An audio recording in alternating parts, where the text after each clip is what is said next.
शुरुआत करते हैं अपनी खास पेशकश की। सिर्फ 10 दिन में पाकिस्तान और चीन त्राहिमाम करने लगेंगे, क्योंकि देश के दुश्मनों को घुटनों पर लाने के लिए हिंदुस्तान का बारूदी गोदाम तैयार है।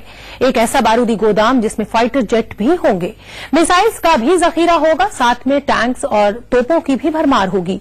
ये हिंदुस्तान की इमरजेंसी तैयारी है, जिससे चीन और पाकिस्तान दोनों ही दहशत में हैं।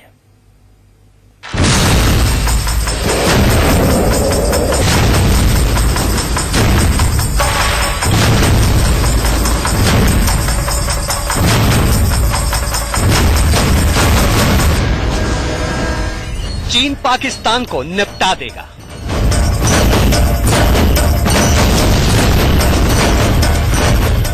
दुश्मनों को 10 दिन में दहला देगा।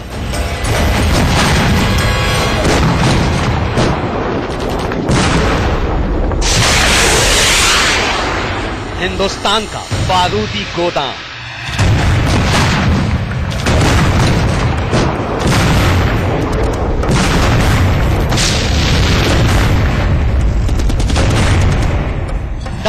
जी हां, सिर्फ 10 दिन में हिंदुस्तान के दुश्मनों की कमर टूट जाएगी, उनका जर्रा जर्रा तबाह और बर्बाद हो जाएगा, नामो निशान मिट जाएगा।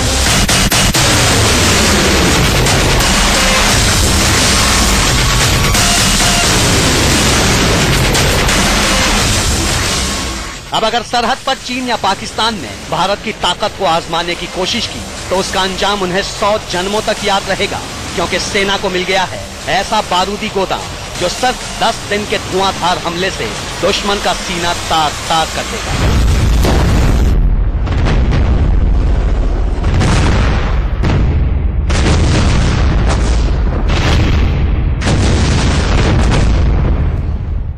आप कहेंगे ऐसा कैसे होगा? आखिर सेना को अचानक ऐसा कौन सा जादुई चिराग मिल गया है जो चीन और पाकिस्तान जैसे ताकतवर देशों को 10 दिन में जमीन दिखा देगा? तो सुनिए, अब अगर चीन या पाकिस्तान ने भारत को कभी भी जंग के लिए मजबूर किया, तो हमारे लड़ाकू विमान, मिसाइलें, टैंक, तोप, गन दुश्मन के खिलाफ एक साथ गरज उठेंगे।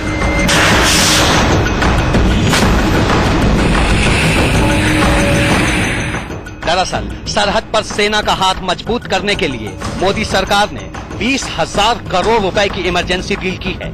इस डील के तहत एक साथ इतने हथियार और गोला बारूद खरीदे गए हैं कि अगर जंग हुई तो कम से कम 10 दिनों तक हमारी सेना दुश्मन पर लगातार और धुआंधार हमले कर सकती है।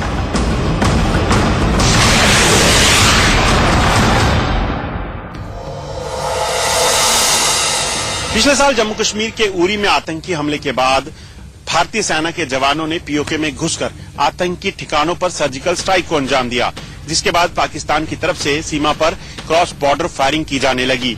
हालात इतने बिगड़ गए कि जंग का खतरा मंडराने लगा। उसके बाद ही भारत सरकार ने 20,000 करोड़ की डिफेंस डील की, ताकि जंग की सूरत में सेना को हथियारों और गोला बारूद की किल्लत न हो। जी हाँ, अब भारत को पाकिस्तान के पालतू आतंकियों के खिलाफ सर्जिकल स्ट्राइक या ऐसी किसी भी कार्रवाई के लिए ज्यादा सोचना नहीं होगा। जब कभी और जहां कभी आतंकियों को घुसकर मारने की बात होगी, सेना बेहिचक अपने ऑपरेशन को अंजाम दे सकती है। यहाँ तक कि बार बार जंग की गीदड़ भपकी देने वाला पाकिस्तान भी कुछ नहीं कर पाएगा, क्योंकि अगर उसने हमले की जरूरत की तो हमारी सेना का पलटवार सीमा पार प्रलय मचा देगा।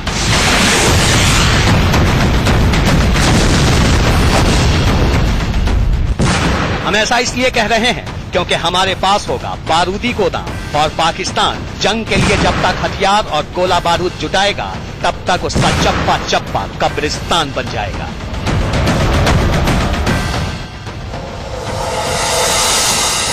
हमारी जो फाइटिंग पोटेंशियल होनी चाहिए, जो हमारा कंप्लीट लॉजिस्टिक सपोर्ट है, आर्मामेंट सपोर्ट है, अम्यूनिशन सपोर्ट है, कंप्लीट वेयर विदॉल 14 दिन का वॉर सस्टेन करने की क्षमता हमारे पास होनी चाहिए। मौजूदा सरकार जो है बहुत ही एग्रेसिव वे में, बहुत ही डायनेमिक तरीके से जो मिलिट्री को हार्डवेयर चाहिए, हार्डवेयर सपोर्ट चाहिए, उस फील्ड में बहुत तीव्र गति से एडवांस कर रहा है। अब ये भी जान लीजिए कि हिंदुस्तान के बारूदी गोदाम में कैसे कैसे हथियारों और सैनिक साजो सामान की भरमार होगी। सुखोई, मिराज और मिग लड़ाकू विमान, T-90 और T-72 जैसे टैंक, एंटी टैंक मिसाइलें, 125 mm गन, इसके अलावा बड़ी तादाद में गोला बारूद और हथियारों का जखीरा भी 24 घंटे दुश्मन को सबक सिखाने के लिए तैयार मोड में रखे जाएंगे। यानी जब तक दुश्मन देश हमले की योजना बनाएंगे और हथियारों की खेप पहुंचाएंगे, तब तक हमारी सेना लड़ाकू विमानों, मिसाइलों, टैंकों और तोपों से बम और बारूदों की बौछार कर देगी।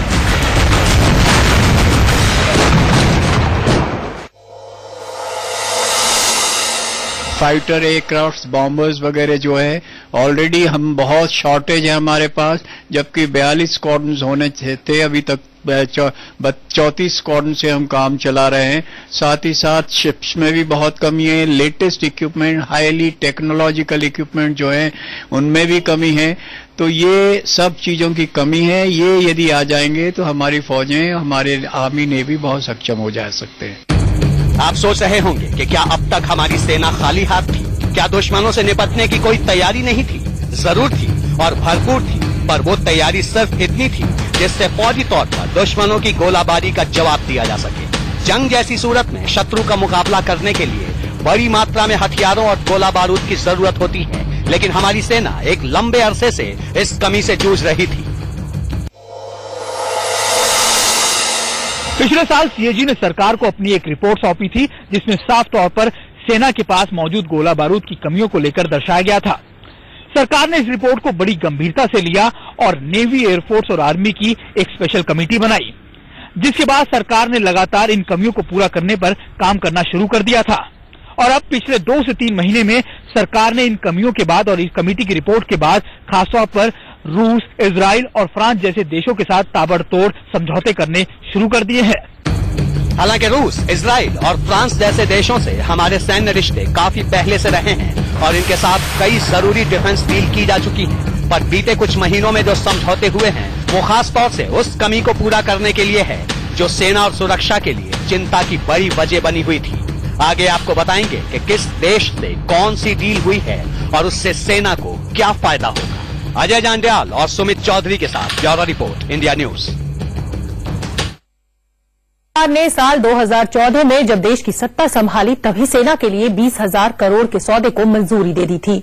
सेना की ताकत बढ़ाने के लिए 50 से भी ज्यादा समझौते किए गए। डिफेंस से जुड़े साजो सामान बनाने के लिए प्राइवेट कंपनियों को मौका दिया गया। इसका फायदा सिर्फ सेना को ही नहीं बल्कि देश के खजाने को भी होगा। ऐसा माना जा रहा है कि आने वाले वक्त में रक्षा क्षेत्र में करीब 4 लाख करोड़ रुपए का कारोबार हो सकता है।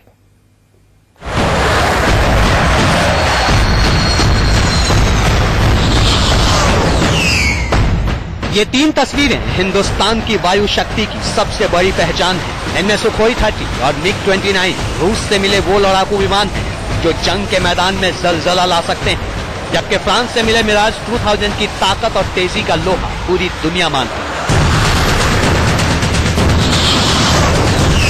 अब जंग की सूरत में ये लड़ाकू विमान कम से कम वक्त में दुश्मन के खेमे में खलबली मचा देंगे, क्योंकि इन्हें पूरी तरह चुस्त दुरुस्त बनाने और बेहद शॉर्ट नोटिस पर जंगे मैदान में उतारने के लिए ये इमरजेंसी डील की गई है। इसके लिए 9,200 करोड़ रुपए के 43 समझौते किए गए हैं। सिर्फ रूस की कंपनियों से ही 5,800 करोड़ के 10 समझौते किए गए हैं। इनमें T-90 और T-72 टैंकों के लिए इंजन खरीदे जाएंगे। इसके अलावा 125 mm गन और एंटी टैंक मिसाइलें भी खरीदी जाएंगी।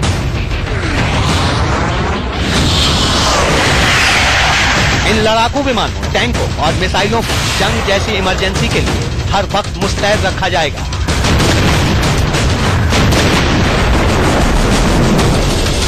यानी इनका इस्तेमाल वॉर वेस्टेज रिजर्व के तौर पर किया जाएगा। वॉर वेस्टेज रिजर्व का मतलब होता है कि जंग के दिनों में उससे निपटने के लिए आपके पास कितना सैनिक साजो सामान मौजूद है। ऐसा माना जाता है कि सेना के पास इंटेंस फाइटिंग यानी कि गंभीर लड़ाई के लिए कम से कम 30 दिन और नॉर्मल फाइटिंग के लिए भी कम से कम 30 दिन का रिजर्व गोला बारूद मौजूद होना चाहिए। लेकिन फिलहाल भारतीय सेना के पास ऐसा कोई भी रिजर्व मौजूद नहीं है। इसका मतलब साफ है, अगर अचानक जंग हो गई तो भारतीय सेना को मुश्किलों का सामना करना पड़ सकता है। जी हाँ, सेना के पास फिलहाल जो साजो सामान है उससे जंग की सूरत में लंबे वक्त तक मुकाबला करना मुश्किल होगा और इसी को देखते हुए कम से कम 10 दिनों के वॉर वेस्टेज रिजर्व की तैयारी की गई है। सरकार कर रही है इतने मैसिव पैसे से इक्विपमेंट खरीद रही है। आज हम आर्टिलरी गन ले रहे हैं, 155 का मिलीमीटर मोटर का आर्टिलरी गन ले रहे हैं, खरीद रहे हैं, हेलीकॉप्टर्स ले रहे हैं। मेक इन इंडिया के तहत हिंदुस्तान के पोर्ट्स में कितने सबमरीन्स वगैरह बन रहे हैं आपको पता ही है। हम अवैक्स खरीदने, 6 अवैक्स खरीदने की बात कर रहे हैं। हालांकि नए ऑर्डर के बावजूद सुरक्षा बलों के पास वॉर वेस्टेज रिजर्व जरूरत के हिसाब से 1/3 ही होगा। खासकर लड़ाकू विमानों के मामले में वायुसेना को और ज्यादा सैन्य समझौतों की जरूरत है। खतरा इसलिए ज्यादा है क्योंकि चीन JF-17 जैसा 5th जनरेशन का फाइटर जेट बना चुका है, जो स्टील्थ टेक्नोलॉजी से लैस है, यानी ऐसा लड़ाकू विमान जो रडार पर भी नजर नहीं आता। ऐसे में अगर चीन ने हवाई हमला किया तो भारत के लिए उसे काउंटर करना आसान नहीं है। और यहां लेना होगा हमें एक छोटा सा ब्रेक, फौरन हाजिर होते हैं।